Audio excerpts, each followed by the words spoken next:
లక్షలు సంపాదించుకునే అవకాశం ఉన్న వైద్య వృత్తి, కానీ డబ్బే జీవిత పరమార్థం కాదనుకున్నాడు. ఆకలి అజ్ఞానంతో ప్రజలు జీవిస్తున్నప్పుడు పేదల సాయంతో చదువుకుని వారి కోసం ఏమీ చేయలేని వారిని దేశద్రోహులుగా పరిగణిస్తానన్న వివేకానందుడి మాటలతో స్ఫూర్తి పొందాడు.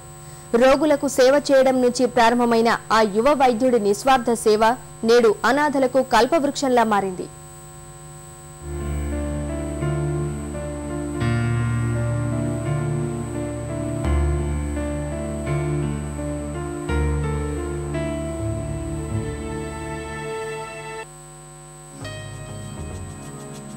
ఆరంభం అతి స్వల్పంగా ఉందని నిరాశ పడవద్దు. ఘనమైన ఫలితాలు క్రమంగా సమకూరుతాయి. సాహసాన్ని ప్రదర్శించండి, కదలండి ముందుకు అనే స్వామి వివేకానందుడి సూక్తులనే వేదంగా భావించాడు డాక్టర్ రాజశేఖర్. లక్షలు సంపాదించుకునే వైద్య వృత్తిలో ఉన్నప్పటికీ 10 మందికి దారి చూపే సేవా మార్గాన్నే ఎన్నుకున్నాడు. ప్రతిష్టాత్మక ఉస్మానియా వైద్య కళాశాలలో డాక్టర్ చదువుతున్నప్పటి నుంచే నరేంద్రుడు ఆచరించమని చెప్పిన బాటలో నడిచాడు.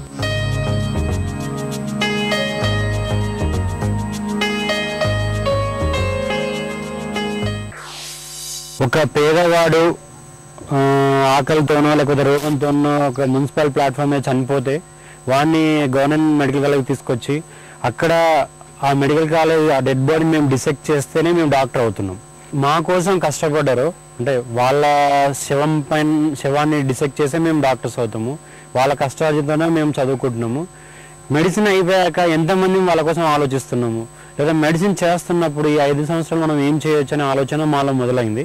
బిఫోర్ ఫుల్ ఫ్లెడ్జ్డ్ డాక్టర్ కాకముందే అని ఒక ఆలోచన వచ్చింది, అలా మొదలైంది. ఉస్మానియాలో వైద్య విద్య అభ్యసిస్తున్నప్పుడే అక్కడి సర్వోదయ ఆసుపత్రిలో నిరుపేదల రోగులు, వారి సహాయకులు పడే బాధలను చూసి చలించాడు. తన తోటి జూనియర్ వైద్యులతో కలిసి 2002లో ఉస్మానియా వైద్య విద్యార్థుల అభివృద్ధి సంఘాన్ని ఏర్పాటు చేశాడు. ఆ సంఘం ద్వారా స్వచ్ఛంద సేవకుల్ని నియమించి రోగులకు సేవలందించాడు.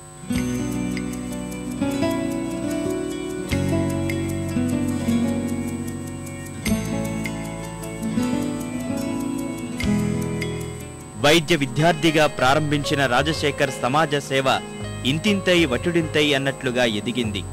డాక్టర్ పట్టా చేతికొచ్చిన తర్వాత ఉజ్వలమైన జాతి కోసం యువతలో జాగృతి అనే భావనతో 2007లో యజ్ఞ అనే స్వచ్ఛంద సంస్థను ఏర్పాటు చేశాడు. 12 మంది తన తోటి వైద్య విద్యార్థులు భాగస్వాములుగా సేవకై కదిలాడు.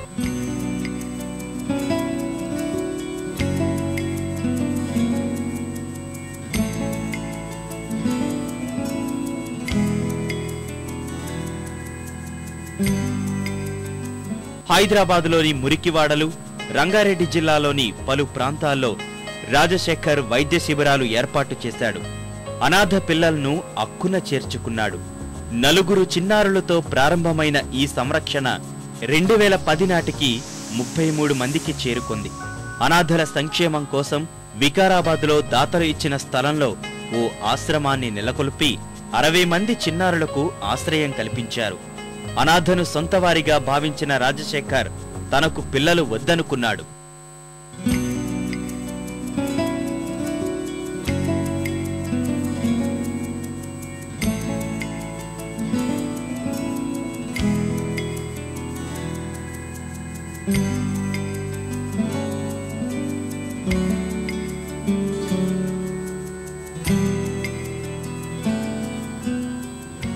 యజ్ఞలో పిల్లలకు ఆశ్రయం కల్పించే వరకే ఆగిపోలేదు రాజశేఖర్. చిన్నారులకు నాణ్యమైన విద్య అందించడం కోసం 2010లో CBSE సిలబస్తో Swami Vivekananda Gurukul of human excellence పాఠశాలను ప్రారంభించాడు. విద్యార్థుల సంపూర్ణ భవిష్యత్తే ధ్యేయంగా యోగా, కంప్యూటర్ విద్యలో కూడా శిక్షణ అవకాశం కల్పించాడు.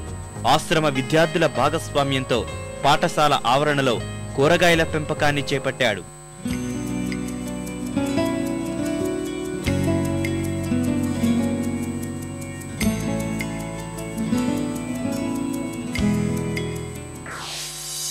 మనిషి తనెవరు, తను ఎందుకు ఈ భూమి మీదకి వచ్చాడు, ఈ సృష్టి ఏంటి, ప్రపంచం ఏంటి, దీని యొక్క పరిణామానికి, దీని యొక్క ఎగ్జిస్టెన్స్కి ఆధారభూతమైంది ఏంటి అనేది తెలుసుకోవడమే నిజమైన విద్య.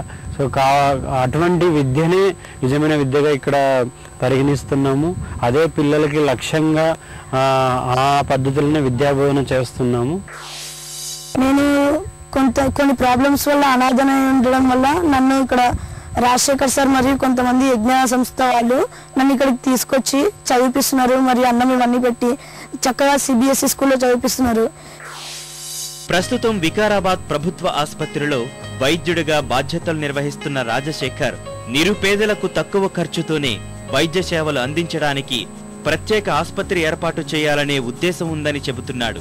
రాజశేఖర్ సేవలకు ప్రముఖ సామాజిక ఉద్యమకారుడు అన్నా హజారే సహా పలువురి అభినందనలు దక్కాయి. వైద్య వృత్తిని వ్యాపార దృక్పథంతోనే చూడకుండా సమాజ సేవ కోసం అంటూ తన వంతు పాత్ర పోషిస్తూ ముందుకు వెళ్తున్నాడు ఈ యువ వైద్యుడు. యువతలో ఇటువంటి కార్యక్రమాలు మరింత స్ఫూర్తిని నింపాలని మనసారా ఆకాంక్షిద్దాం.